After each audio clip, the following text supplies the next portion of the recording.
आणि त्याच्या टॉपला वरती एकदम टॉप डोंगर दिसतो ना, हा हा तिथे पंचलिंगाचं स्थान आहे. म्हणतात की सप्तदेवतेचं स्थान आहे. हा. अच्छा. आणि ही गुफा आहे. हा. विशेष म्हणजे या गुफेमध्ये पण इथे पांडवकालीन असतात, तिथे लेणी असतात. अच्छा. बरोबर ना. हा. इथे लेणी नाहीये. इथे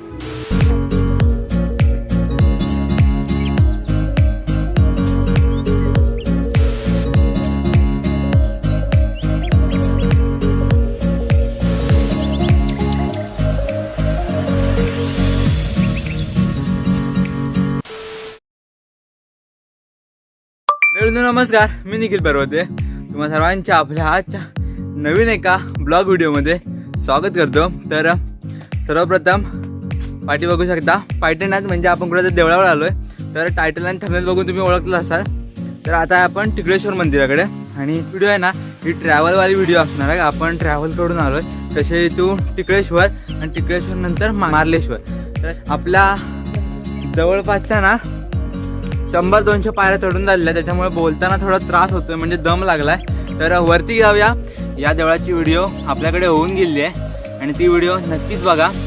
डिस्क्रिप्शनमध्ये आणि आय बटनमध्ये तुम्हाला लिंक भेटेल, ती व्हिडिओसुद्धा बघा.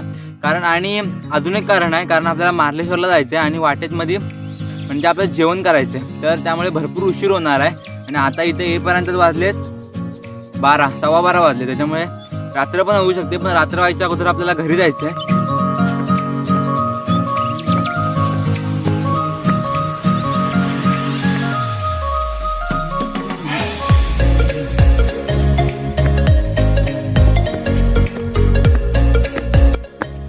याला बोलतात खरा नजारा. पाठी बघू शकता, सगळीकडे एकदम राईने नटलेलं एकदम डोंगर, आणि त्याच डोंगरातून आपण चढतोय टिकळेश्वर मंदिराचा हा गेट. तर आपण आता आलोय टिकळेश्वर मंदिराच्या गेटकडे, आणि हरपुडे, तळवडे आणि बेलारी या 3 गावांच्या मधोमध्ये टिकळेश्वर मंदिर बसलेलं आहे, म्हणून या देवळाला टिकळेश्वर असं नाव पडलंय. तर आपल्याला पहिलीच लागलेली आहे बघा घंटी. तर घंटी वाजवलेली आहे म्हणजे आपल्याला देव प्रसन्न होणार आहे. तर घंटी वाजवल्यावर आपण जाणार आहोत उंचच्या अशा टिकळेश्वर मंदिराकडे. तोपर्यंत खालचा व्ह्यू बघून घ्या, एकदम सुंदर असा देवस्थान.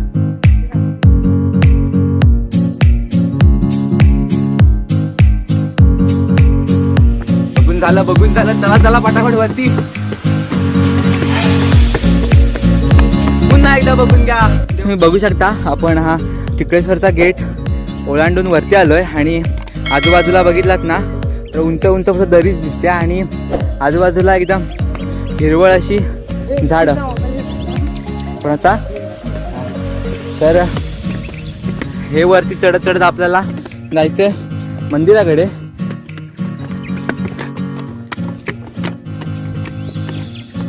खरी देऊळ चढण्याचा जो जोश आहे ना, तो या दोघांमध्ये आहे. समोरचे आपले 2 भाऊ एकदम धावत जातात, म्हणजे एकदम जोरात. तर म्हणजे पाऊस आल्याची संभावना दिसते. भरपूर असा पाऊस आलाय, म्हणजे जो परतीचा पाऊस म्हणतात बघा, तर तो परतीचा पाऊस पडायला सुरुवात झाली, आणि आपल्याला पावसाचे थोडे थोडे असे थेंब आपल्या अंगावर पडायला लागले, आणि एकदम मस्त असं गारगार फिलिंग येते, आणि खरंच मस्त वाटते.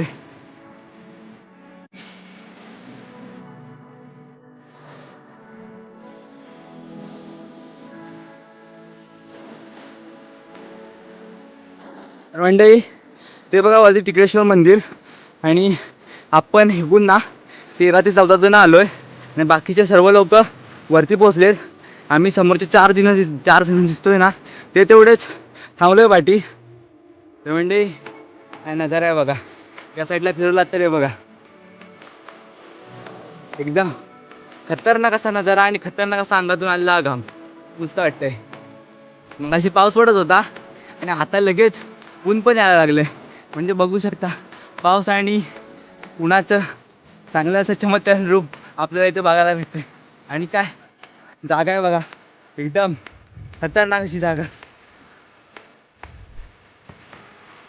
अजून आपण वरती पोहोचलोय सुद्धा नाही. जवळजवळ अर्धा तास लागतो वरती चढायला. तर मंडळींनो आता आपण पोहोचलोय टिकळेश्वर मंदिरामध्ये आणि थोडंफार टिकळेश्वर मंदिर फिरूया.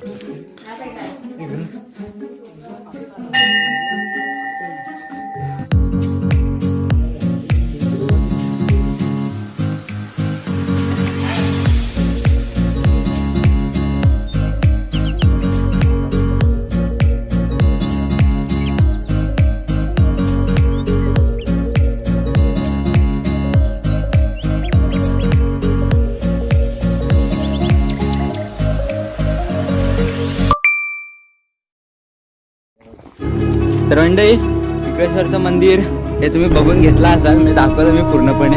आता ना टिकळेश्वर मंदिराच्या खालून एक अशी वाट जाते, तर त्या वाटेच्या म्हणजे त्या वाटेनं आपल्याला नवीन नवीन काहीतरी बघायला, अजून काहीतरी दाखवण्याचा प्रयत्न करतो तुम्हाला.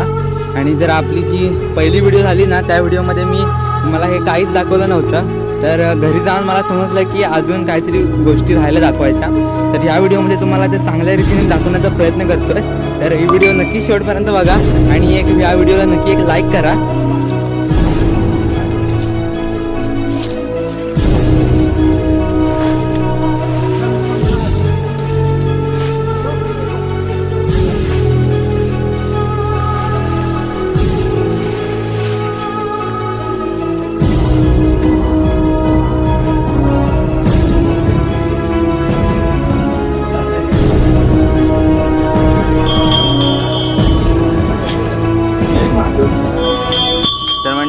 टिकळेश्वर मंदिर फिरून आपण आता खाली आलोय आणि खाली आल्यावर ना एका डोंगराच्या आतमध्ये एका गुफेमध्ये एक असं कुंड बनवलंय.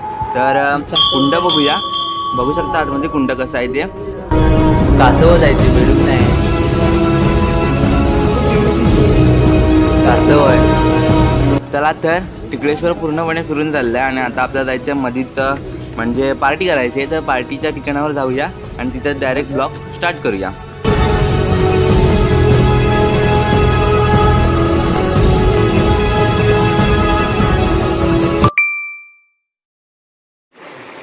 तर मंडळींनो आता आपण पोचलोय पार्टी करायची त्या ठिकाणी आणि ह्या साईडला बघितलात ना तर पार्टीचं सर्व साहित्य रेडी झालेलं आहे. साहित्य म्हणजे टोपाला लेवण घ्यायचं काम सुरू झालेलं आहे. बघू शकता टोपा लेवण घेतो इथं. आणि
तर मित्रांनो आपली व्हेज बिर्याणी तयार झालेली आहे आणि सर्वजण इथं व्हेज बिर्याणी खात आहेत. आणि हे झालं ना की आपण लगेच मार्लेश्वरकडे निघूया.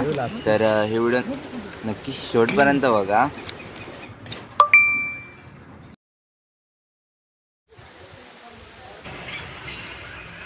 तर आता आपण पोहोचलोय मार्लेश्वरच्या धबधब्याकडे आणि येतानाची व्हिडिओ आपल्याला जमली नाही करायला, तर इथूनच डायरेक्ट ब्लॉग स्टार्ट करतो मार्लेश्वरचा. तर आजूबाजूला बघू शकता उंच उंच असे डोंगर तुम्हाला बघायला भेटत आहेत आणि या साईडला आहे ना पूर्णपणे धबधबा बघायला भेटतोय. तर या खाली कुंडसुद्धा आहे आणि या टायमिंगला येणाऱ्या लोकांची गर्दी कमी असते.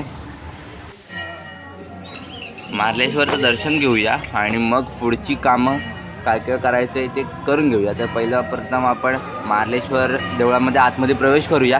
पण सांगायचं म्हटलं तर आपल्याला पहिल्यांदाच मार्लेश्वर देवाची आरती आज ऐकायला भेटणार आहे. तर मन तृप्त करणारी अशी आरती आज ऐकून घेऊया.